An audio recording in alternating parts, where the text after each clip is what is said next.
Hey guys, this is Comic Uno, and today I'm doing a review for Justice League of America issue 10. Before I start talking about this issue, just want to give you guys a little update. Of course, I have Comic Uno episode 26, and I read 22 comics this week, or in one day. It took me a while, but I got it all done. So there are lots and lots of exclusive comics for Comic Uno episode 26, and here are those exclusive comics. And Comic Uno episode 26 is the show where I review all the comics over this week in one show on Dark Avenger Inc.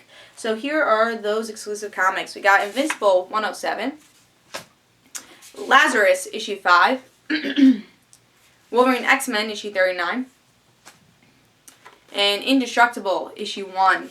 And here are those printed comics. Superior Foes of Spider-Man issue 6, The Amazing Spider-Man 700.3 and 700.2.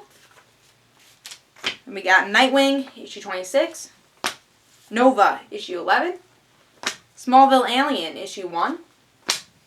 Inhumanity Uncanny X-Men, issue 15. Superboy, issue 26. And the Powerpuff Girls, issue 4. So if you want to go check out those reviews, go to Comic Uno episode 26, which will be annotated. But let's talk about Justice League of America, issue 10. Issue 9 and issue 8 were both my pick of the week, so let's see if this was my pick of the week, or close to it. So, let's look at this cover. I'm a big Stargirl fan, really been enjoying her character, especially this year. I've been catching up with her character a lot with the JSA. I read her own series, Stars and Stripes. So I've been reading a lot with Stargirl. Really love her character, and I really like what they've been doing with her in Justice League of America, and really in the story arc in general, because she's an underdog type character, and having her and Martian Manhunter is a really cool combination. And if you like that combination, I think you might really like this issue. Love this cover. We got that glossy feel, of course, because it's tying into Forever Evil, and I love it. I love, the shine coming out of Courtney's staff, and then all the people from Forever Evil. Really cool. So I was really looking forward to this. I tried putting it more towards the bottom of my pile because I was looking forward to it so much. I wanted something to really look forward to. Read some of the mediocre issues and then get to Justice League of America. So it's kind of towards the middle of my pile this week, though. I did that more on purpose. So, if you don't know much about Stargirl, we get a origin story. It's a little bit revamped from the original. I will talk about differences here, but it's pretty much her origins. There's like little things here and there that were revamped, but it's pretty much who Courtney is. They didn't really strip away her character. So we do get to see her origins. If you don't know much about Stargirl, she takes her staff and her belt from her stepfather, Pat, who she doesn't like. She hates Pat.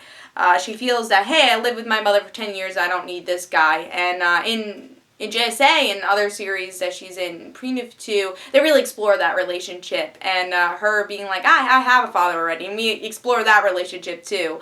So if you really like the Pat and Stargirl stuff, which I really enjoy, I think you'll like past Pre-Nuke 2 Stargirl stories, but we get a little gist of that here. And of course, the little difference is that Stargirl is more of a celebrity, which we've been seeing in, Justice League of America, so we've already seen that, and they're noting that here. But in real life, we get to see that Martian Manhunter and Stargirl in the same body. So Stargirl actually has Martian Manhunter's powers, and she has to defeat all these villains. Some of them we've seen during Villains Month, and some of them are like Deathstroke, who are iconic. So we get to see these villains, and the reason that we get to see Stargirl's past is because she keeps blacking out. And in the end, she does defeat the villains, or at least runs away from the villains, and she says, you gotta get out of my mind, Martian Manhunter, because you're actually hurting me. And this is the reason she keeps blacking out, because Martian Manhunter is in her body, and technically, I guess, controlling her. But now they are separating. Stargirl's like, I need to protect my family. That's why she is blacking out. I need to go protect my family. It's like, but am I doing the right thing? Like, is it really possible for the only two of us to be able to save the world? I don't think it is. Let me protect my family. And then Martian Manhunter is going to go back to Firestorm's brain to try to save the Justice League. And that's what happens in this issue. I liked it a lot. I really enjoyed this. The only thing I'm going to say that was bad, let me just get through that. Really, it's not a lot. This issue is a little cluttered at times, especially towards the end. You don't really know what's going on and what's not. I mean, most of it is probably you know, Courtney's past, and, you know, her thinking about her parents, Pat and her mother, being very protective over her, and there was this one mission that they didn't want her to go out, but then Martian Manhunter's coming in, and she's like, no, you have to come back, we have to save the world. So it gets a little confusing of Martian Manhunter coming in and out of her memories, but it's kind of cool the way they organize it at the same time. And then, of course, there are little tidbits here and there that, if you're a big Stargirl fan, you're like, that didn't happen in Pre-New 52, they changed it a little. I personally do like the Pre-New 52 origins a little bit better. I think it grounded her character a little bit more. She's a little bit more famous in this one, which I'm okay with. I think they still established her being like, I don't really care about the fame, I just want to be a good person. I love the scene with Martian Manhunter and Courtney's like, I want to be a good person, but I don't know what that is. And I love that exploration of her character. I really hope they explore that more. It's like, you know, she's a goody two-shoes, that she's known to be a goody two-shoes, but how will that be explored? And, you know, the questioning of being a hero, am I good enough? And I did like that a lot here. It's probably one of my favorite scenes from the issue. But yeah, overall I liked it.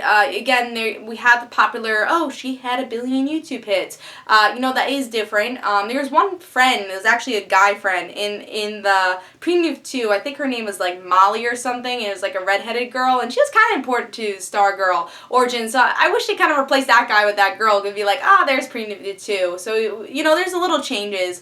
And then the power belt was, for some reason, called a flight belt in this issue. I don't know if that was a typo, but the power belt actually gives her the super strength, and the rod gives her the flight. So I was like, I don't know if that's correct. Maybe that's a typo. That's, again, little nitpicks. Really, that's a little nitpick. But overall, really love this issue, and I'm really excited to see where this series goes. I don't know, in issue 11, will we follow Martian Manhunter? Will we follow Courtney more? I think Courtney deserves her own comic book series written by Jeff Johns. That's just my opinion.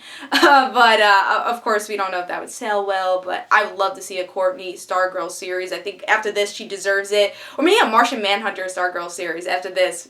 They deserve it, or they both deserve their own series. But yeah, overall, just really had a blast with this. As a Stargirl fan, I mean, look into her origins and, you know, looking more towards her character. As a Martian Manhunter fan, looking more towards his character. And if you like both these characters, you're gonna love this series, or in this issue, as much as I do. The art was a little sketchy, I would say, at times, but overall, look at this. It's pretty good art. I think over here, only the facial expressions kind of, the detail of it didn't look the best. But then we have pages like this, you know, these giant pages, which were great with detail. So, again, that was only little nitpicks. But I'm going to give it a 4.5. Really enjoyed this. Can't wait to see where this is going. Justice League of America has to be one of my favorite Forever Evil tie-ins, and I just been totally enjoying it.